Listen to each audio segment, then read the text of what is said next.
Today we're gonna go back to the moon and we're gonna be deploying the small rover. And in this episode I'm gonna be including everything. The building of this small moon rover, the launch of the rocket going all the way to the moon carrying 2 brave Kerbonauts, some shenanigans when it comes to the transfer and the landing. So, let's get right into it. We're gonna be first starting with the capsule. I wanted to take a different capsule, mainly because I was always using the same old components and I'm always reusing it. So in this series, I'm trying to push myself out of my comfort zone. So I'm gonna be taking a capsule that I have never used before and I'm gonna try to stick to it as much as possible within the confines of the series. Always try to take something which I haven't taken before. I think it will be cool. Anyway, then we're gonna be putting its salamander command pod. Then we're gonna be putting some batteries, and of course we're gonna be needing to put, but I'm thinking I'm gonna go with the radial ones because simply the small one doesn't fit the bill and it also clutters the view. Right, then we need some then we're gonna need some life support modules. We're gonna need a science container, which we're gonna be lovingly putting on the top of the capsule because I always want the ability to collect all science and then just reset the experiments as much as I can and try to gather as much science as humanly possible, or Kerbally possible, I guess. Okay. Then we're gonna be putting some sort of the reaction wheels, and I'm gonna be putting like a decoupler, and on top of the decoupler I'm gonna be putting a tower. I'm thinking something like, you know, like a big truss where at the end of it I'm gonna be having solar panels and all that jazz, and when I don't need them anymore, say re-entry, then I'm gonna just casually disregard them, let them burn in the atmosphere. Yeah, it's a little bit of a wasteful construction type, but I have no better idea on how to do it. If you have some, you're welcome to put it in the comments below. I always enjoy reading your comments, so yeah. Anyway, by the way guys, if you have missed it, this video is part of the bigger series that I have started almost half a year ago. So I'm gonna be putting the link to the entire playlist in the pinned comment of this video. So if you have missed it, you have a binge-worthy 25-ish episodes. Yeah. But long story short, I'm enjoying this playthrough too much, and this is also to spend some time until we get Kitten Space Agency to the point where it's actually a game. Right now it works perfect, it's beautiful, it looks awesome, it's an awesome demo. We still need to get a couple of more components in, and I'm really waiting for RocketWorks to place them in, but they're on the good way. I mean, recently they have just shown a couple of engine parts and parts how they look like, so I'm really looking forward to those. Anyway, going back to the construction of our lander. Our lander is going to have some landing legs, well obviously, otherwise it wouldn't be called a lander, silly. Now, and yeah, then I want to be placing the big landing legs, 4 of them, and then I'm gonna be, my idea was that to have this small cargo bay at the bottom, which would then detach and everything would be hunky-dory. Let's place the Kerbal shield, you know, because that thing is kinda needed for re-entry if you don't want your Kerbals to get jam-packed fried. Then we need 2 Rockomax landing engines, and those are actually kinda nice. Now I'm trying to see how can I fit the rover inside. Yeah, it's a question that remains to be seen. That's something that I'm definitely gonna need to explore a little bit about how to go about it. At the bottom of it, I was thinking to placing this, but then I realized, hold on, I actually don't need it. Let me just put the decoupler at the bottom and everything should be perfect. I'm gonna go with a stage separator, I think, and then we're gonna be figuring out how to decouple those. Alright, so let's continue with putting the rover, and I'm putting some wheels. I have decided to go just with a stack separator because I think that one will actually work kinda nicely, but then again it remains to be seen. The Rover Max wheels, they actually need to be in symmetry, but I'm gonna be placing those not in the symmetry. I'm just gonna place them manually over here because ultimately if they're in symmetry they can be lopsided, vice versa, and they can actually engines and stuff will work on opposing forces. Now let's put some batteries. We're gonna be putting some also the lights, so to make sure that we have. Then we need the connectivity, we need the antenna, which we're gonna be placing below.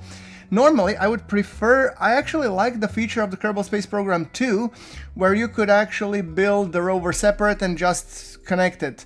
KSP 1 is clearly showing its age when it comes to needing to have all of these parts, you know, like manually connected, but it is what it is. I still enjoy KSP 1. It's a beautiful game. I mean, it's a work of art, simply put. Now, all right, with this science experiments, I'm just packing everything in. Right, cool. There we go. Mystery goo as well. I'm thinking that's gonna be a pretty bunch of experiments right there. We're gonna be putting antenna on the top just to make sure that everything can be transmitted, and I always tend to put a bunch of antennas on top of my landers just to make sure that all that wonderful science can be communicated back and forth. Right, now we have the magnetometer, which we're gonna definitely use because, well, it yields a pretty bunch of science. Honestly, now that I'm looking at everything in post-production, the one experiment that I haven't been using really is materials bay. Maybe in the future episodes I'm gonna be attaching materials bay going everywhere. Okay, so how will I, in the earth, I'm gonna construct this? So, no, this is just ugly. I need to somehow construct this bad boy. Do I have a cowl, let's say something like a decoupler that could hide everything inside? Maybe, but what am I attaching to? I'm attaching this guy. Okay, so tell you what, I'm gonna put another decoupler and adapter. There we go, then it goes to the bigger one. The wheels won't clip, seems like they will be fine. Then I'm gonna be putting this bad boy just beneath, and then I'm gonna be doing the cowl that will be, let's construct the fairing, and the fairing will gonna go just to this stage upwards. So, okay, come on, there we go, and close a little bit more. Yeah, there we go. That actually works quite well. Nice. So that takes care of the aerodynamic fairing and the decoupling and everything else. I'm pretty sure once I land on the moon, this is gonna be really fun to decouple everything. Parts are gonna be starting to fly everywhere. Yes. Now, okay. Let's check out which engine we're gonna take at the bottom. I'm thinking of Rhino. Rhino is a perfect upper stage engine, and it's really good in terms of efficiency, and it's very, very, you know, powerful. So it gives us thrust to weight of 1.82 at this stage, which is crazy. And I mean, for transfer stages, that's way more than it's needed, and for moon landing, it's like definitely more than it's needed. At the bottom, we're gonna be putting the big ass 4 engines. I think it's Mammoth, or at least I think it is. Then we're going to be putting the 2 boosters, so it's going to be a little bit like, once again, SLSE. I like my rockets to be grounded in, you know, the actual thing, but then again, I think it's just kind of fun to have a little bit of beautiful designs. Do let me know, what do you think about my designs? Should I make them more Kerbal, or should they be grounded in science? I always prefer to have them a little bit tweaked towards the realistic side. Okay, ooh, right, and says he and attaches the fuel lines, which are totally unrealistic and they don't work yet. Yeah, okay, how am I gonna get my way out of this one? Interestingly enough. Okay, there we go. We're just making sure to putting the correct tank types. This vessel has a total of 8.1 thousand meters per second, so I just gotta make sure that I strut everything. Last thing that we would want this is to become a wobbly noodle. Now, normally, I would be putting the thrust puck, but in this case, I'm just gonna be attaching the launch clamps, and probably in some of the future episodes, I'm gonna be putting again the launch table and the clamps and everything, like the launch pads. Right. Okay. This was actually one of the first videos that I recorded once I come back from vacation, so I had zero idea what I was doing. Anyway, now let's make sure that I've corrected the staging, and yeah, you will notice here, if you are very careful, that on the alarm list, the Moho and Sarnas windows haven't happened, but when we're launching, that's actually what happened in the previous episode. Now, I don't show everything chronologically because I try to group things up together so that a mission to Moon is a mission to Moon, not like mission to Moon interrupted by, you know, Moho transfer, then by Moon transfer and whatnot. Speaking of that, we had here Melson Kerman, who actually just wanted to take a surface sample and do an EVA report while standing and holding for dear life on top of the big SRB, because he's just that kind of Kerbal.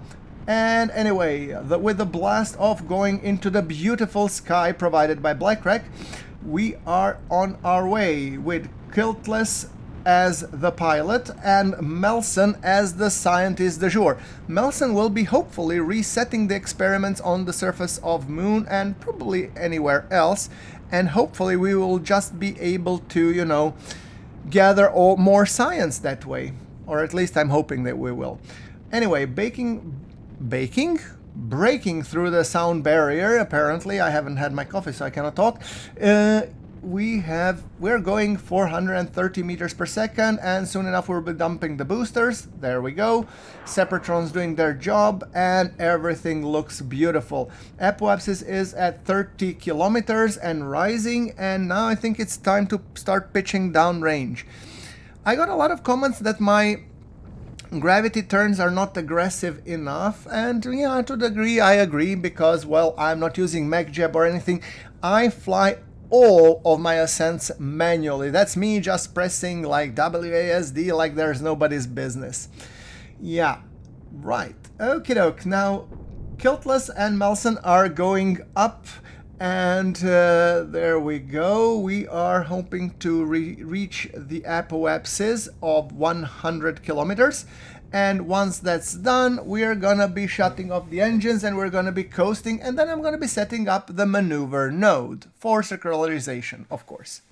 Regular fiddlage aside, we have decided to set the Moon as the target, because that's kind of the target, and apparently we're in good position almost to be burning straight for the Moon, so, or Mun, yes. So I think it's gonna be a really interesting mission, because, well, our windows are tight. So yeah, we have 1288 meters per second to burn, so we're gonna be folding out the solar panels, because what could possibly go wrong? You fold out the solar panels and then you engage the rocket engine, because, you know, the ship can take it.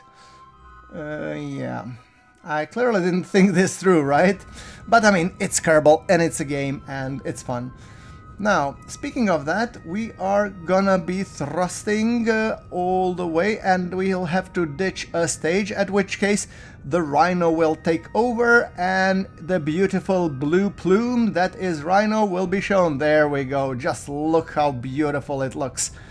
I'm really enjoying this mod, and I mean, the game looks just beautiful regardless. Who would say it's like almost like, what, 15 years old, roughly?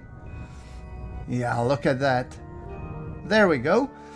And now it's time to set up the Moon transfer, which should be happening right about now, because we are apparently in position. So we are 36 seconds away, and I'm just quickly now racing with time to set the periapsis to an acceptable level.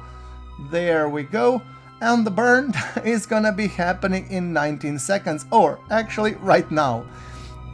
I told you, it's gonna get hectic. Now, the moment where we are finished with the burns being another 600-ish meters per second, Kiltless and Melson will be on their way to the Mun, and hopefully this time they're going to be coming, they're going to be landing, they're going to be performing some experiments, but they're not going to be staying, of course, because we don't have the habitat yet and we don't have the hydroponics researched. So that's another thing that I am planning to do soon enough. Maybe even on the surface of Minmus, somewhere on the lake. I did include, you know, the third rendering, which is going to give us the beautiful puddles and reflections. There's the Moon. Isn't she beautiful? Isn't she glorious? That's worthy a screenshot right there. Yep. All right. Okay, so let us engage into the transfer, and there we go. Our ship is leaving the Kerbin sphere of influence. Kerbin there beautifully in the background, Moon coming up larger and larger, and yeah, I'm just waiting to get transferred into the Mun sphere of influence and see, are there any experiments that we could do? All right, perfect. There we go. Did we enter the moon sphere of influence? Yes, we did. Right, so now at the periapsis, I'm planning to do a circularization burn. There was an old lander, which we did Apollo style a while back. It did explore one biome. The goal with this one would be at least to explore 2 more, because we need a little bit more science, and I need a lot of science to advance in the communications department, because, well, these antennas are, they have limited range, let's call it like that. I would like to launch probes to Urlum, Nadon, Plock, and everywhere else, which are much further out, and it takes 10 years to get them. So if we launch today, maybe by the episode 100 we are gonna get there and actually perform the bloody mission. So from that perspective, I'm trying really hard to make sure that we can actually do stuff. Now, speaking of that, we are nearing our burn, which is going to be happening anytime soon, and after the circularization performed by the flight computer, because Kiltless is too happy dancing, and as you can tell, he is a very happy Kerbal. I just love playing with him. He's an Energizer bunny. Anyway, we're going to be putting and making sure that we do a circularization burn once we get to the periapsis. So this is supposed to be happening right about soon-ish, and then we perform the circularization, and then we're going to be going for the descent. It's going to be a little bit on the darker side, but look at that beautiful Kerbin rise. Isn't it beautiful? Isn't it glorious? Okay, time to go for the descent. Alright, I did perform a little bit of a burn just to make sure that I'm going to be descending at some point, and I want to be descending next to the east crater. And I'm decelerating just above the highlands, or as the idea is for me to get also 2 biomes. And at this point, the KSP just decided to throw a little bit of a curveball, because all I was trying to land right here on the engine bell. You can imagine how well that went, right? I'm gonna let the music speak for itself.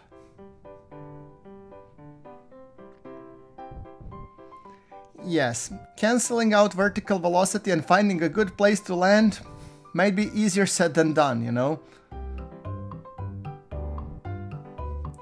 So this is one for you guys who are the beginners and trying to land really hard. I have over 5,000 hours in KSP 1 and I still fumble it up. And especially this mod, by the way, is Parallax. And it's an awesome mod. It adds some rocks and stuff, and it got collision meshes. Oops, oh, I nearly fell there. Okay, let's try again. Kiltless is master of the landing, so we're gonna trust him that he can actually land. Don't let me down, Kiltless, will ya?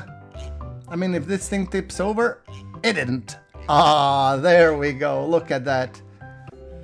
So, speaking of that, now all the happy Kerbals, including the Melson, are doing a lot of Kerbal experiments just to make sure we can get everything done. So, yeah.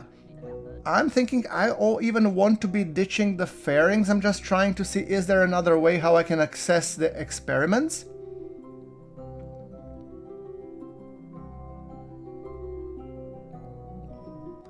Tell you what, we're gonna be deploying the fairing. We're not going to be decoupling. There we go. So on the rover, we have a bunch of experiments that I did want to trigger. So camera, log data. Then we have the mystery goo. Observe the mystery goo. We're going to have Melson reset it once we come to the second biome.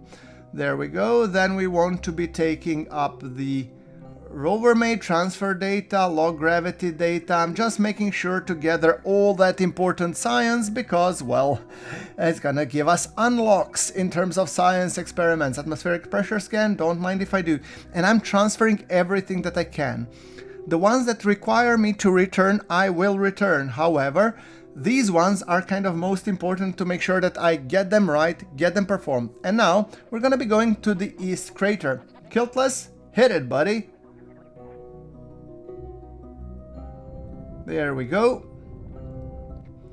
The engine flapping like a noodle, and this time, let's hope that this time the landing will be better.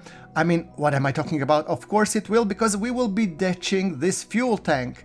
Yes, okay, we are now above the East Crater, which is the biome that I really wanted to visit. And look at that mesa that is straight ahead of us. No, I'm not going to be landing there in case you're asking. Yeah. You know, like it's like telling your kids, see that coaster trailer park, which is awesome and has all kind of roller coasters? Yes, we will never go there. Right, yeah. Sorry. Okay, now, speaking of that, we are descending, and there we go, engine spent, and now let's engage the main thrusters and deploy the landing legs. When it booms, we'll know we're close actually to home. Yeah, it boomed, all right. And now just easy does it. Oh, this is much easier landing than the previous one, because the lander isn't so tall, it has a wide base, and hopefully we're gonna land at the preferred spot. Okay, we're going, and gently touchdown.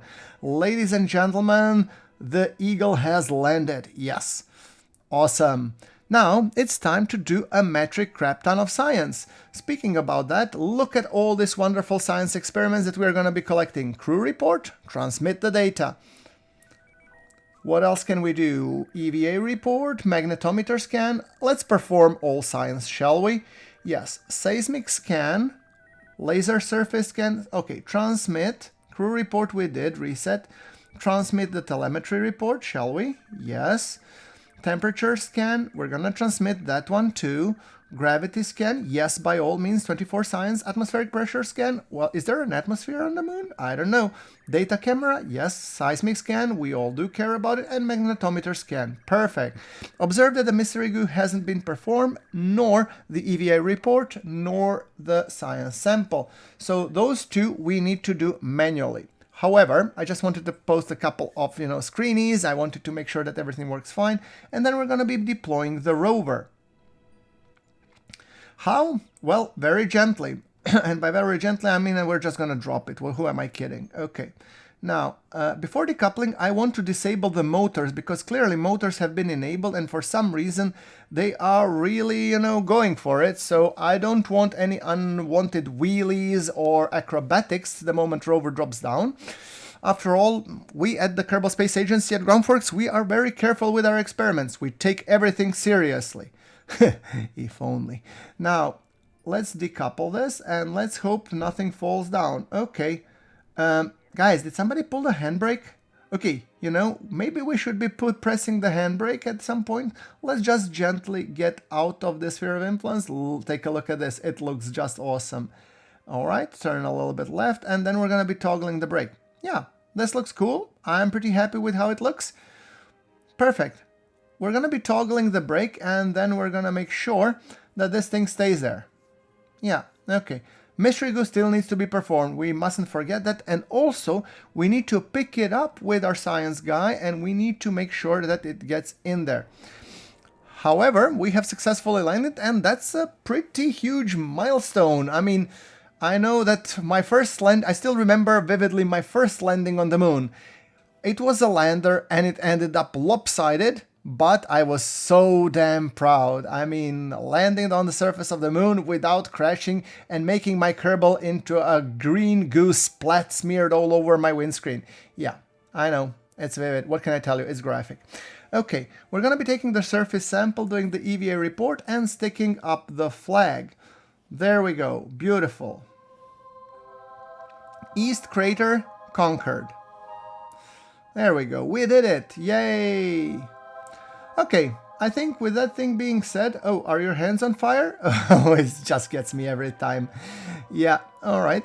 So, with that thing being said, guys, I'm gonna wrap it up here. Thank you very much for watching, and I'm gonna be seeing you in the next episode where I'll be returning these guys back home. See you in the next one.